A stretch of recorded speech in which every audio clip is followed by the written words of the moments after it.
Have you ever wondered why some people seem to completely transform their lives, while others keep making the same promises to themselves year after year?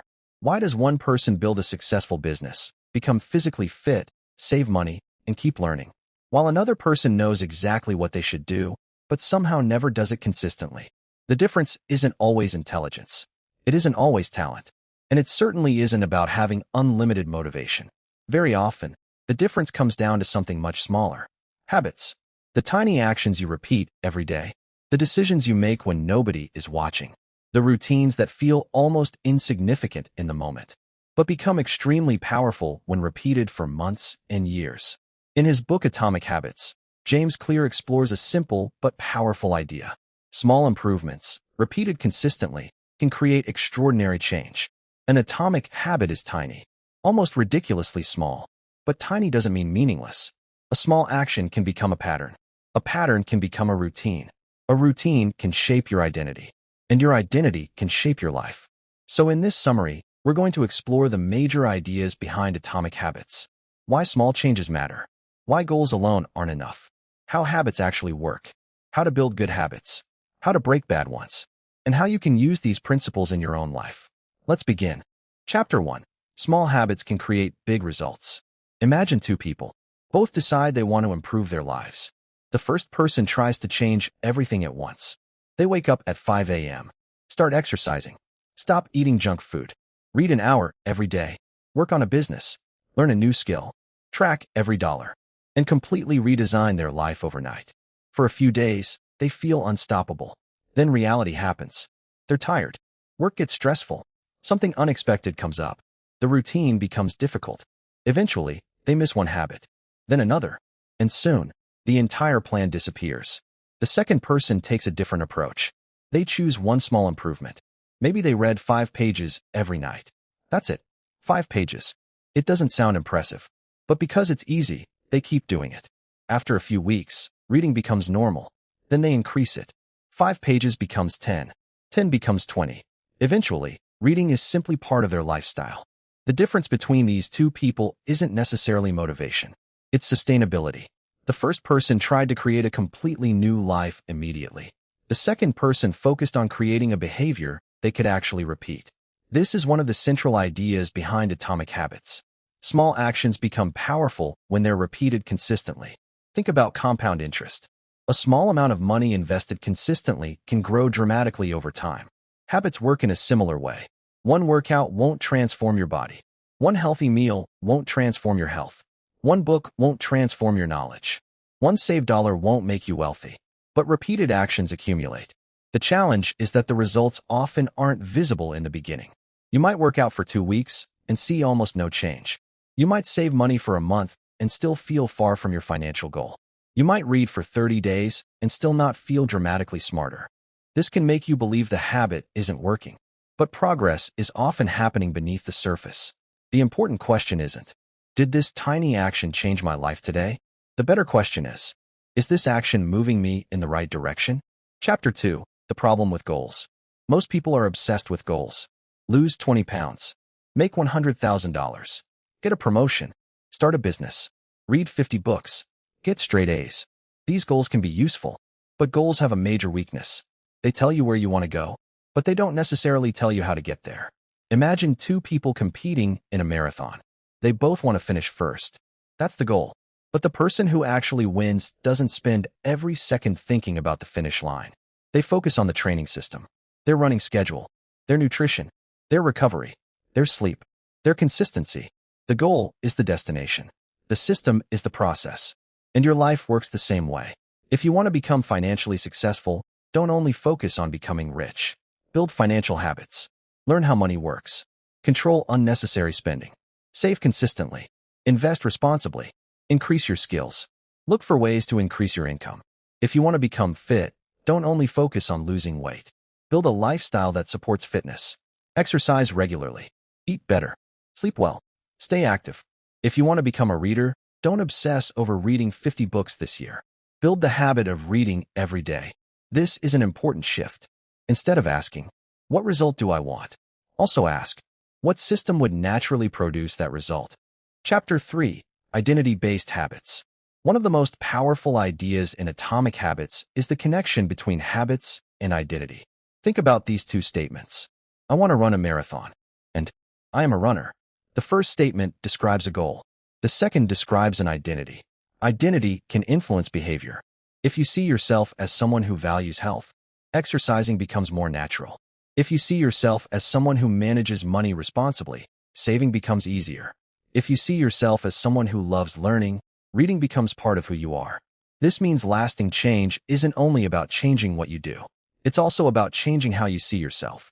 Imagine someone trying to quit smoking. If they say, I'm trying not to smoke, they're still mentally identifying with the behavior. But if they begin thinking, that's not who I am anymore, the decision becomes connected to identity. The same principle applies everywhere. Instead of saying, I need to study, say, I am a person who learns. Instead of, I need to exercise, think, I am someone who takes care of my body. Instead of, I need to save money, think, I am someone who makes responsible financial decisions. Every time you act according to that identity, you reinforce it. One action won't completely change who you are, but repeated evidence can. Every workout is evidence. Every book is evidence. Every saved dollar is evidence. Every promise you keep is evidence. You are constantly voting for the person you are becoming. Chapter 4. How habits actually work. Now let's look at the basic structure of a habit.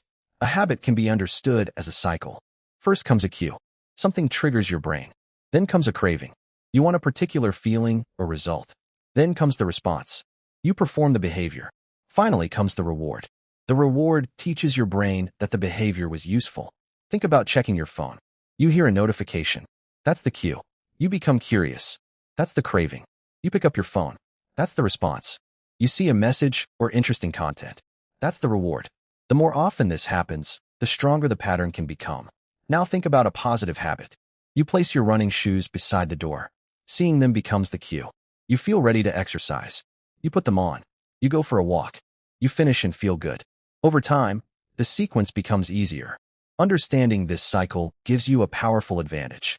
Instead of simply trying to force yourself to behave differently, you can change the structure around the behavior. And this leads to 4 major principles for building better habits. Chapter 5. Make good habits obvious. The first principle is visibility. If you want to perform a habit, make the cue easy to notice. Suppose you want to drink more water. Keep a water bottle on your desk. If you want to read before bed, put the book on your pillow. If you want to practice guitar, keep the guitar somewhere visible. If you want to work on your business every morning, keep your workspace ready. The goal is to make the desired behavior obvious. This also works in reverse. If you want to reduce a bad habit, make its cues less visible. If your phone distracts you while working, put it in another room. If television keeps you from reading, don't turn it on automatically. If shopping apps encourage impulse purchases, remove them from your phone. Your environment constantly gives your brain signals, so design those signals carefully. Chapter 6. Make good habits attractive. We naturally repeat behaviors that feel rewarding. So if you want a habit to stick, make it something you look forward to. For example, you might only listen to your favorite podcast while walking. Now walking becomes connected with something enjoyable. Or you could exercise while listening to music you love. The important idea is to connect something you need to do with something you already enjoy. This can make a difficult behavior feel less difficult. Think about your morning routine. If waking up means immediately dealing with emails, deadlines, and stress, you may hate the morning. But if your morning includes something enjoyable, a good coffee, a favorite playlist, a quiet walk, a few minutes of reading, the routine becomes more attractive. You are not trying to trick yourself. You're creating positive associations around the behavior. Chapter 7. Make good habits easy. One of the biggest mistakes people make is making their habits too difficult. They set unrealistic expectations. 2 hours at the gym, 100 pages of reading, 4 hours of studying, 3 hours of meditation. The bigger the habit feels, the more resistance you may experience. Instead, reduce the starting point. Make the habit easy enough that you can begin even on a bad day. Read 1 page. Do 5 push-ups. Walk for 5 minutes. Study for 10 minutes. Write 1 paragraph. The goal isn't to stay tiny forever. The goal is to create consistency first. Once the behavior becomes automatic, you can increase the difficulty. Think of it as building a doorway. Your first job is simply to walk through it. Chapter 8. Make bad habits difficult. Now reverse the process. If you want to break a bad habit, add friction. Make the behavior harder. If you spend too much time on social media, log out. If necessary, delete the apps. If you spend too much money online, remove saved payment information. If you eat too much junk food, don't keep large quantities at home.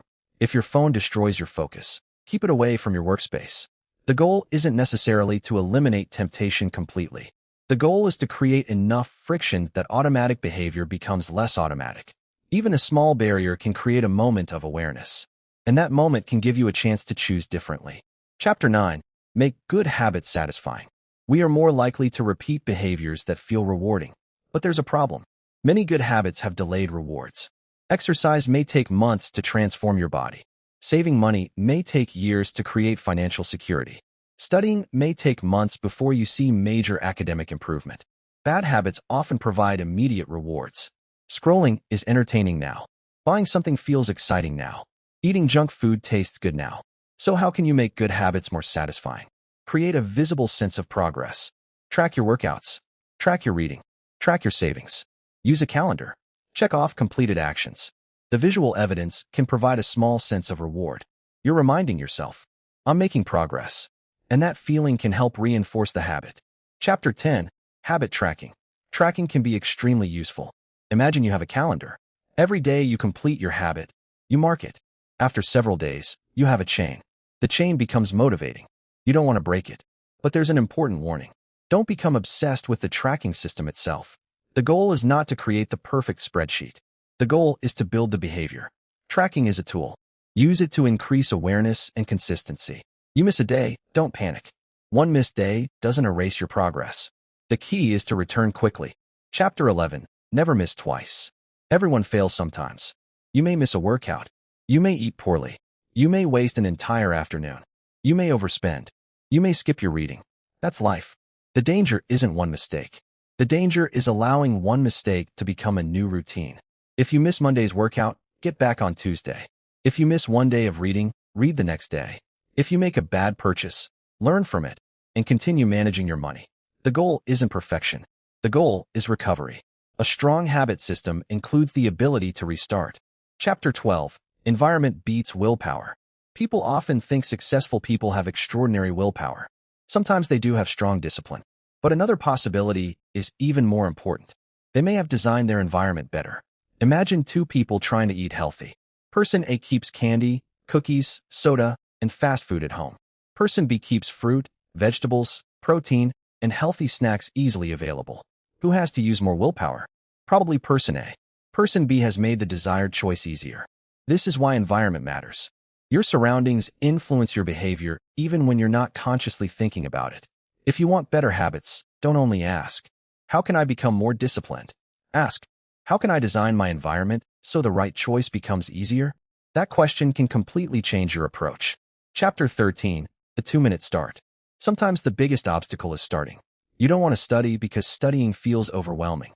You don't want to exercise because exercise feels difficult. You don't want to clean because cleaning the entire house feels exhausting. So shrink the beginning.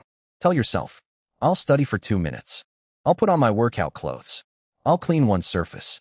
I'll write one sentence. Once you start, continuing may become easier.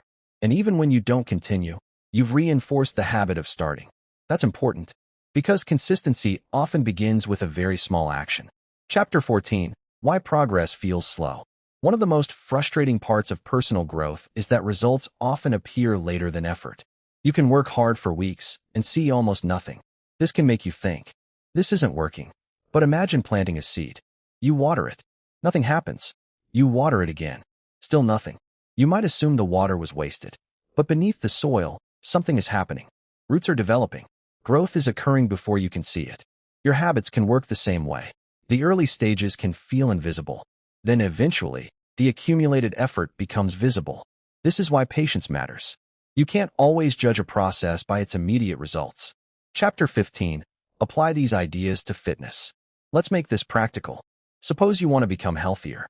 Don't start with the most extreme routine you can imagine. Start with consistency. Walk every day. Drink more water. Prepare better meals. Go to bed at a reasonable time. Exercise regularly. Then gradually improve. The goal isn't to create a perfect fitness routine overnight. It's to create a lifestyle you can maintain. If you hate the workout, you're less likely to continue. Find activities you enjoy. If you love basketball, play basketball. If you like walking, walk. If you enjoy lifting weights, lift. The best habit isn't necessarily the one that looks impressive. It's the one you can consistently maintain. Chapter 16. Apply these ideas to money. Now imagine you want to improve your finances. Start small. Track your spending. Cancel subscriptions you don't use. Create an emergency fund. Automate savings. Learn about investing. Improve your skills. Look for opportunities to increase income. And most importantly, make these behaviors routine. Financial success is rarely created by one decision. It's usually the result of many decisions repeated over time. You don't need to become financially perfect. You need to become financially aware. Know where your money goes. Know what you value. Spend intentionally. Save consistently. And allow time to work in your favor. Chapter 17. Apply these ideas to work. Productivity isn't about being busy every second. It's about consistently doing important work. You can create a simple habit. Every morning, identify the most important task. Then work on it before allowing distractions to take over. Put your phone away. Close unnecessary tabs. Create a focused environment. Start with a small block of concentrated work. Then repeat. Over time, you can build the identity of someone who finishes important work. And that identity can become more valuable than temporary motivation. Chapter 18. The person you become. This is perhaps the deepest lesson. Habits aren't just about what you accomplish. They're about who you become. Every repeated behavior teaches you something about yourself. When you keep a promise to yourself, you build trust in yourself. When you repeatedly avoid difficult work, you reinforce avoidance. When you repeatedly take action, you reinforce action. When you repeatedly learn, you reinforce curiosity. When you repeatedly save money, you reinforce financial responsibility. Your habits are shaping your identity, and your identity influences your future behavior. That's why small habits matter. They aren't just small tasks. They're small pieces of evidence about the person you're becoming. Final chapter. Start small. Start today. You don't need to change your entire life tonight. You don't need a perfect plan. You don't need unlimited motivation. You need one small action. Choose something that matters. Make it obvious. Make it attractive. Make it easy. Make it satisfying. Then repeat it. If you want to read more, read one page. If you want to exercise, move for 5 minutes. If you want to save money, save a small amount. If you want to learn, study for 10 minutes. If you want to build something, work on it for 15 minutes. Don't worry if the first step feels insignificant. The first step isn't supposed to create the final result. It's supposed to create momentum. And momentum is powerful. One small action becomes a routine. A routine becomes part of your lifestyle. Your lifestyle shapes your identity. And your identity influences the direction of your life. So don't underestimate the tiny decisions you make today. The email you decide not to send. The purchase you decide not to make. The workout you decide to complete. The book you decide to open. The dollar you decide to save. The hour you decide to protect. The distraction you decide to ignore. These moments may feel small, but your life is made of moments. And repeated moments become patterns. Patterns become habits. Habits become your lifestyle. And your lifestyle eventually becomes your story. You don't have to become a completely different person tomorrow. Just become slightly better today. Then repeat. And when tomorrow arrives, do it again. Because remarkable results don't always begin with remarkable actions. Sometimes they begin with something so small that nobody else notices. A single page, a single workout, a single dollar, a single decision, a single promise kept, and then another, and another, until one day, you look back and realize the small things were never really small. They were building you. They were shaping your future. They were creating the person you became. So start today. Start small. Make it easy. Stay consistent. And give your habits enough time to compound. Your future self is built by what you repeatedly do today.